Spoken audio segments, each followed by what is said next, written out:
Okay, let's unpack this. Have you ever found yourself wishing there was, I don't know, a secret playbook for making the world a bit better? Hmm. One that actually understands how we as humans really change Mhm. and, what truly makes us tick? Yeah, that fundamental question. Well, our deep dive today takes us right into that. It's an incredibly insightful report called Human Change, an AI-powered blueprint for a better world. Sounds ambitious. It is. So our mission for you today is, well, to cut through the complexity of this framework. It's pretty comprehensive. Right. And pull out those most important nuggets of knowledge. We're talking about a really smart, synergistic approach here. It looks beyond just telling people what to do, those top-down mandates. Yeah, which often don't stick. Exactly. Instead, it focuses on what truly motivates us from within, intrinsic motivation. And the environment, right? Yes. How we can design environments that make good choices easy, and how technology, especially AI, can make sustainable actions not just intuitive, but genuinely rewarding. So if you're looking for a shortcut to understanding, well, actionable, scalable, and enduring behavioral change across big topics like environmental impact, societal well-being, even your own personal flourishing, hmm you've definitely come to the right place. And what's truly fascinating about this blueprint, I think, is how it manages to ground such an ambitious vision in, well, the foundational science of human behavior. It's not just wishful thinking. Right. It's grounded. It explains not just what needs to change, but gets into the why it can change. Yeah. It does this by bringing together deep psychological principles with the strategic application of artificial intelligence. Okay. So we're going to explore the very mechanisms that drive us as humans and then see how AI can really amplify those for, truly sustainable long-term transformation. Okay, let's dive into those foundational mechanisms then. The report really emphasizes several key theories that help us get a handle on how we adopt and, crucially, sustain new behavior. One of the primary ones is the BMAP model. It's pretty straightforward, isn't it? It says that for any behavior to happen, 3 things need to align perfectly at that exact moment: motivation, ability, and a prompt. Right. B equals MAP. And what's interesting is how they can actually sort of compensate for each other. Exactly. The BMAP model tells us that if your motivation to do something is incredibly high, something you really want to do, you might push through significant difficulty. Like that project you were super passionate about. Precisely. You probably overcame huge hurdles. Conversely, if a behavior is super easy, something with high ability, it might happen even if your motivation is pretty low. Ah, okay. And this is critical for anyone trying to design interventions. If there are big barriers, you might need to seriously boost motivation, maybe through strong incentives or social norms. Right. But if motivation is low, the real trick is making the behavior incredibly, almost mindlessly easy. Makes sense. And what BMAP uniquely emphasizes, maybe more than some other models, is that indispensable prompt, that trigger or cue. Yeah. Even if you're motivated and capable, you might simply not act without that timely cue. You just forget, or the moment passes. So the real aha here is that instead of trying to pump up motivation for everything, maybe we should relentlessly focus on making desired behaviors incredibly easy and unmissable. Exactly. Make it easy, make it obvious. Because that's often the lowest hanging fruit for driving change, right? Yeah. Especially when motivation fluctuates or we just plain forget. Definitely. What if someone's really motivated but just keeps forgetting? Does BMP have an answer for that? Absolutely. That's where the P for prompt becomes your superpower. You can automate those prompts. How so? Set reminders, put things in visible places, or even habit stack. Link new behaviors onto existing strong ones. Like doing push-ups after you brush your teeth? Exactly like that. The report shows us that making the desirable action triggered by an existing cue is often way more effective than just wishing you had more willpower. Fascinating. Okay, so moving from external nudges like prompts to, well, internal drive, the report dives into self-determination theory, or SDT. SET? Now, if we've just talked about prompts and maybe external incentives, how does SDT actually pivot from that? Is it saying incentives don't work at all, or is there a more nuanced relationship there? That's a great question, because it is a profound pivot. SDT really gets to the heart of intrinsic motivation. It suggests we thrive when 3 core psychological needs are met: autonomy, competence, and relatedness. Okay, autonomy, competence, relatedness. Right. Autonomy is feeling in control of your own actions, like you're making a genuine choice, not being forced. Makes sense. Competence is feeling capable and effective at what you're doing, that feeling of mastery. Yeah. And relatedness is feeling connected to others, like you belong, part of a community or group. Okay. When these needs are met, you're much more likely to engage in behaviors that truly align with your values. That leads to genuine interest and persistence, long-term change. So it's deeper than just doing something for a reward. Exactly. And what's truly counterintuitive, as SDT points out, is that too much external control, like constant rewards or really strict deadlines, can actually diminish your intrinsic motivation.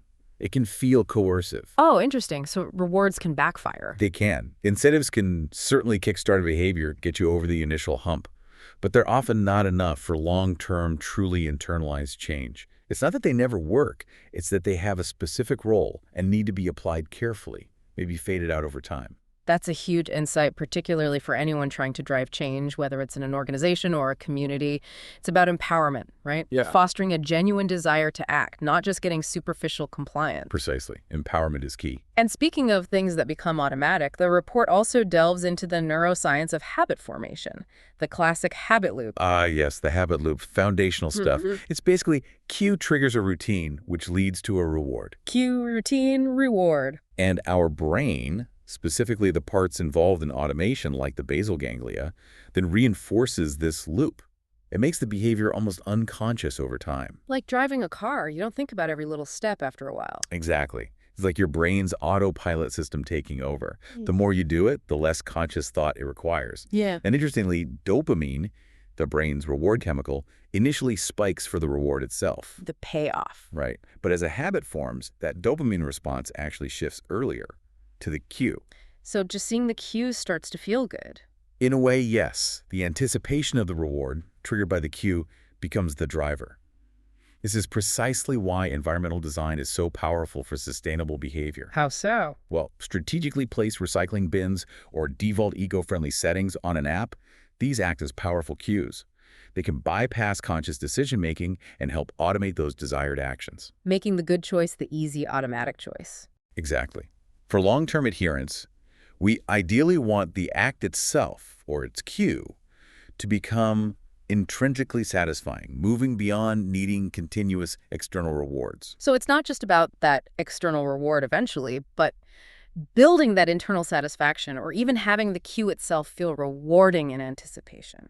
That's the goal for really embedded habits. And speaking of those automatic behaviors, sometimes life kind of hands us a golden opportunity to reset them, doesn't it? That's where the habit discontinuity effect comes in. Yes. This isn't just an interesting psychological quirk. It's actually a strategic superpower for behavior change. How does it work? It basically shows that behavior change interventions are much more effective when introduced during major life transitions. Like what? Like moving to a new city, becoming a parent, changing jobs, maybe even retiring. Okay, big life shifts. Right. At these times, old routines are naturally disrupted. Your old cues might disappear, your environment changes. So people are inherently more open to forming new habits because their old ones are less ingrained, less automatic in the new context. So the old autopilot is temporarily offline. Pretty much. This means strategic timing can be a massive force multiplier for interventions. It makes them far more efficient and impactful than trying to alter deeply ingrained habits during stable routine periods. That makes so much sense. Imagine public health campaigns timed around, say, moving home, or new community initiatives launched when people are naturally disrupting old patterns anyway. It's about hitting people when they're primed for new routines. Okay, so with that incredibly solid scientific bedrock BM app, ACT, habit loops, discontinuity, let's look at how this blueprint translates into, well, immediate scientifically backed improvements. Starting with something crucial like environmental impact and transportation. The report suggests transforming habits through things like micromobility, route optimization AI, and community car sharing networks. How do these practical applications actually leverage those principles we just discussed? They absolutely do. Take micromobility, things like e-scooters and e-bikes. They're crucial for solving that classic first and last mile problem with public transit. Right, getting to and from the train station or bus stop. Exactly. By providing dedicated bike lanes and secure parking, urban planning itself becomes a powerful behavioral intervention. It makes sustainable options not just easier, that's the ability part of BMAP, but also safer, which boosts motivation. And the report mentioned something about personal storage. Yeah, data from the California Bay Area highlighted the importance of personal storage, not just relying on shared fleets, for broader adoption. Again, lowering the ability barrier, making it more convenient. And AI really steps in with route optimization here, doesn't it? Yeah. Giving you real-time feedback on your carbon footprint, maybe gamifying it, Totally. even predicting traffic to suggest better, greener routes. Yes, apps like Julebug and Greenly are already doing this kind of thing. Yeah. That immediate visible feedback on carbon savings transforms an abstract benefit into a tangible, reinforcing reward, hitting the reward part of the habit loop. Makes it feel real. And with car sharing, the numbers are compelling. One shared car can replace, what, up to 20 private vehicles? Wow. This appeals to both extrinsic motivation, saving money, and reflective motivation by aligning with environmental values. And the success of neighborhood business models for car sharing underlines that convenience and proximity, high ability, easy prompt are key for widespread adoption, making the desired behavior the easy default. Okay, shifting gears from how we move around to what we eat, the report talks about dietary transformation through plant-based meal prep systems, incremental protein substitution, and cultural food integration. These strategies sound deeply rooted in those psychological principles, too. They really are. Community meal prep, for instance, directly taps into relatedness that SDT need and social norms. It makes plant-rich eating more social, more convenient, less isolating. Takes the effort out of it sometimes. Right. And the success of large institutions normalizing plant-based eating, like NYC Public Schools making it a default option, shows how structural changes can influence cultural norms and perceived ability. And instead of telling people to go vegan overnight... Exactly. That often fails. The idea of replacing just one animal protein per week aligns perfectly with building self-efficacy, that feeling of competence from SDT through small wins. It makes the transition much smoother and more sustainable for individuals. It dramatically lowers the ability barrier. That idea of cultural food integration, adapting traditional dishes with plant-based alternatives, seems crucial for long-term adoption, too. Yeah. How does that help overcome resistance? Oh, it's vital. Because it avoids the perception that plant-based eating is somehow foreign or conflicting with tradition or identity. That can be a huge social deviance barrier for many people. It makes it feel less like you're giving something up. Exactly. And framing it as food as medicine also provides a powerful intrinsic motivator, linking it directly to personal health benefits, which often resonates deeply within communities. And AI can assist here too, by developing meal planning systems that consider personal tastes, nutritional needs, maybe even local ingredient availability. They can gradually increase those plant-based options without making it feel like a sudden forced change. More ability, more autonomy.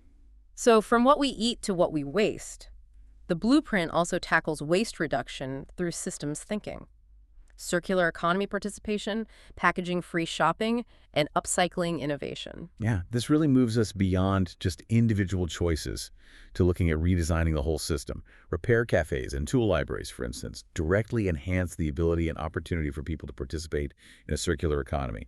They provide shared infrastructure. Making it easier to fix things instead of tossing them. Precisely. This shifts the default behavior from buying new and discarding towards sharing and repairing.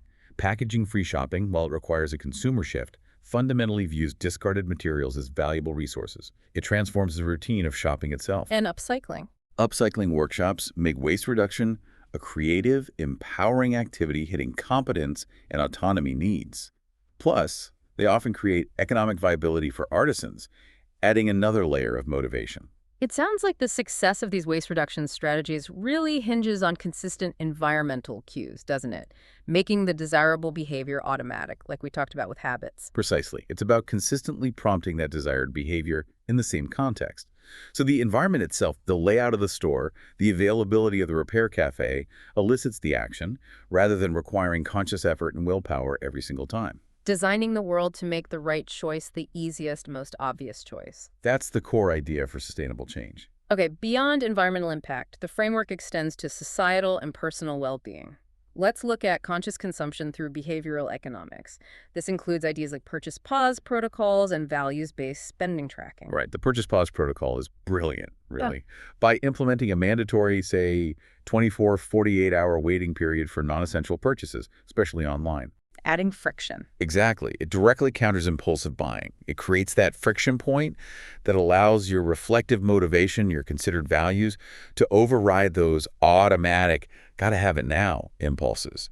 It acknowledges our bounded willpower, the fact that we're not always rational, deliberate decision makers. We're human. We are. And values-based spending apps like Kogo or Greenly provide immediate, tangible feedback. They might show the carbon footprint linked to your purchases, for example. Making the impact visible. Right. This makes the abstract impact visible, concrete. It appeals to intrinsic motivation, your sense of autonomy. I'm choosing to align my spending with my values, which really boosts engagement and retention with the app and the behavior. And community buying power seems like a natural extension of that conscious consumption idea. Indeed. Organizing group purchases of sustainable products or participating in community-supported agriculture CSA programs. Like getting a weekly veggie box. Exactly. It leverages collective efficacy, we can do this together, and social influence. It reduces costs, increases access, and fosters community, hitting that relatedness need from SDT. It aligns financial incentives with environmental and social goals, making conscious consumption feel like a collective effort, not just something you do alone. Next up, the blueprint talks about civic engagement through social psychology. Things like microadvocacy, cross-perspective dialogue groups, and local solution networks. We've talked about personal shifts, but what about the bigger picture? How does this blueprint tackle something as complex as strengthening the very fabric of our communities through civic engagement? And here, social psychology offers some fascinating answers. It really does. Microadvocacy, for example, makes civic participation feel much more accessible. It breaks it down into small, maybe daily 5-minute actions. Like sending one email or making one call. Exactly. This small wins approach builds self-efficacy, that belief that you can make a difference. It combats the feeling of being overwhelmed. Which is easy to feel. Very easy.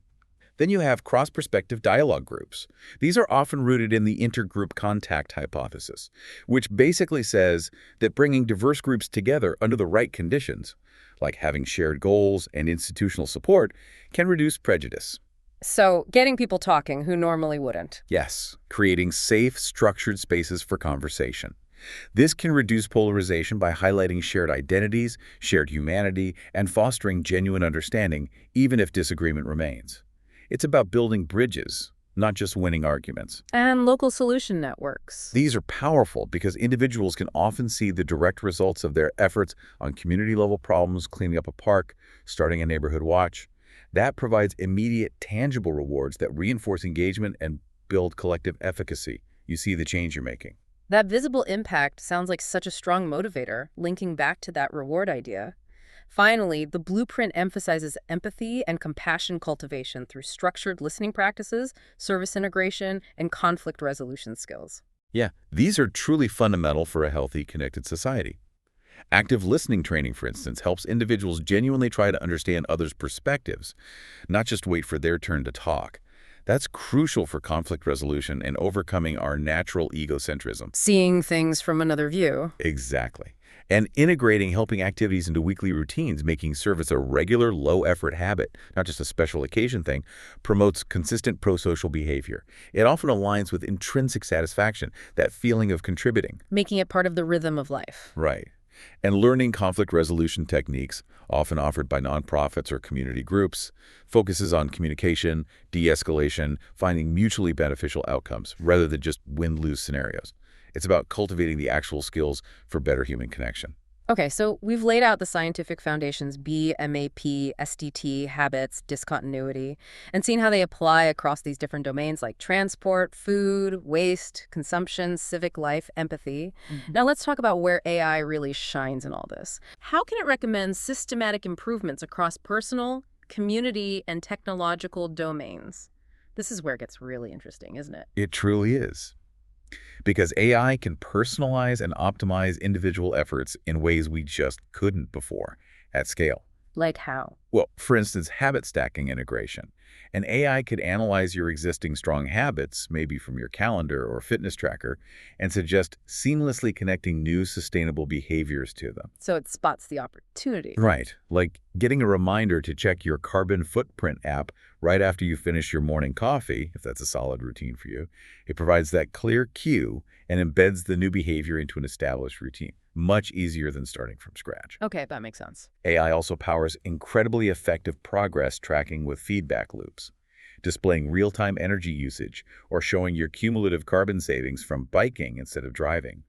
That acts as a powerful, immediate reward, reinforcing the desired behaviors. Instant gratification almost. In a positive way, yes. And for social accountability, AI could facilitate small group formations for behavior change. Maybe matching individuals with similar goals or values for mutual support, leveraging those powerful social norms and relatedness needs. So it's about making those habits stick and getting the right support system without it feeling like a chore. How does AI help at the community level, though, beyond the individual? Well, at the community level, AI can inform and optimize infrastructure design to make sustainable choices easier. Think about planning optimal bike lane routes based on traffic flow and safety data, or designing community gardens for maximum yield and accessibility, or even identifying the ideal locations for zero-waste shopping options based on population density and travel patterns. It helps embed those environmental cues that trigger desired actions, making sustainable behaviors the default path. Using data to shape the environment itself. Exactly. AI could also support the integration of sustainability and critical thinking as core subjects in schools, maybe tailoring educational content to individual learning styles for maximum engagement. Personalizing education, too. And crucially, AI can inform policies that make sustainable choices economically advantageous. By analyzing vast amounts of data, it can model the potential impacts of different incentives, like carbon taxes or subsidies for renewable energy, helping policymakers design interventions that make the green path the profitable or easier path for communities and businesses. And in terms of technology-enhanced implementation, AI seems absolutely central to making a lot of this work smoothly. It is. AI systems can provide hyper-personalized coaching based on your unique data. Not just tracking what you eat, but maybe even analyzing how your body responds metabolically. Wow. To create truly tailored diet plans, or integrating with wearables to give real-time recommendations for physical activity or even stress management techniques.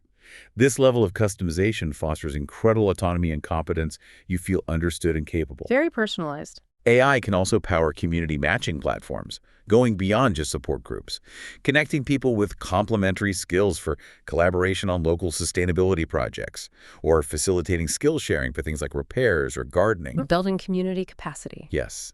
And finally, impact visualization tools. Think augmented reality, for instance. These can transform abstract data, like your carbon footprint, into immersive, tangible experiences. Like what? Imagine putting your phone at a product and instantly seeing its environmental impact score, or using smart recycling bins that visually show you exactly how to sort tricky items in real time, or an app that lets you see the positive effect of your reduced energy use on a virtual representation of your city's air quality. It makes the long-term consequences of daily choices immediate and tangible. That's incredibly powerful, making the invisible visible. Okay, so the report wraps up with a starting implementation strategy. It's a phased approach, emphasizing gradual, consistent action. It's not about jumping in headfirst and getting overwhelmed. Exactly. That's often a recipe for failure. Right. It prioritizes small, consistent actions over dramatic, unsustainable overhauls. The first couple of weeks, it suggests, focus on foundation building. Like picking just one thing? Right. Maybe pick one transportation change, like biking one day a week. One dietary adjustment, like that meatless Monday idea. One waste reduction practice, like bringing reusable bags. The goal is consistency, not perfection, to build that self-efficacy with those initial small wins. Get some momentum going. Precisely. Then, maybe weeks 3 and 4, move into social integration. Introducing a small civic action or connecting with a community group. This emphasizes the power of social influence and relatedness. And then it's about reinforcement and expansion. Exactly. Month 2 is about habit reinforcement. Assessing what's sticking and what needs more support, maybe tweaking things, only adding new challenges once the previous ones feel pretty well established.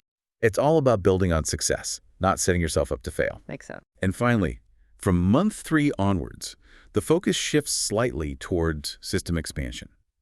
Maybe advocating for infrastructure changes like those bike lanes, or supporting policies that make sustainable choices easier for everyone. It recognizes that sustainable change is most effective, most enduring, when individual efforts are supported by an enabling environment. So it's a holistic feedback loop. Individual action influences the system, and a better system supports individual action. That's the ideal synergy, where individual action and systemic support build on each other. So what does this all mean? Taking a step back, we've seen that fostering a better world based on this blueprint isn't really about massive, sudden overhauls driven purely by willpower or, external mandates. Right. It often doesn't last. Instead, the comprehensive analysis in this deep dive underscores that sustainable change seems best achieved through small, consistent actions. Things that resonate with an individual's existing life patterns and, importantly, their intrinsic values. Making it meaningful. The real power, it seems, lies in creating environments and systems where beneficial choices are simply easier, maybe even more rewarding, than the harmful ones. Changing the defaults, changing the context. And the transformative capacity of AI, as we've explored, seems absolutely key here. It's not just for collecting data, it's for providing those personalized recommendations. Tailoring it to you. Giving you that real-time feedback on your impact. And even optimizing those environmental cues that gently nudge you towards sustainable behaviors. Making positive changes feel intuitive and really stick for the long term. Yeah, AI acts as a powerful enabler and amplifier for all those behavioral principles we talked about. Now, if we connect this to the bigger picture, it kind of raises an important question for you, the listener. If the pathway to a truly sustainable and flourishing future is built collaboratively, one positive behavior at a time, and we know it's best achieved when our individual efforts are supported by an enabling environment. Well, how might you start to identify the subtle cues and opportunities in your own daily life, or maybe within your community, to automate beneficial behaviors? Where are those leverage points? Exactly. And maybe the bigger question is, how much of our collective future hinges on consciously designing our world, our cities, our workplaces, our online spaces to make the right choices, the sustainable choices, the path of least resistance? A powerful thought to mull over, isn't it? Thank you for deep diving with us today. This is DigitView.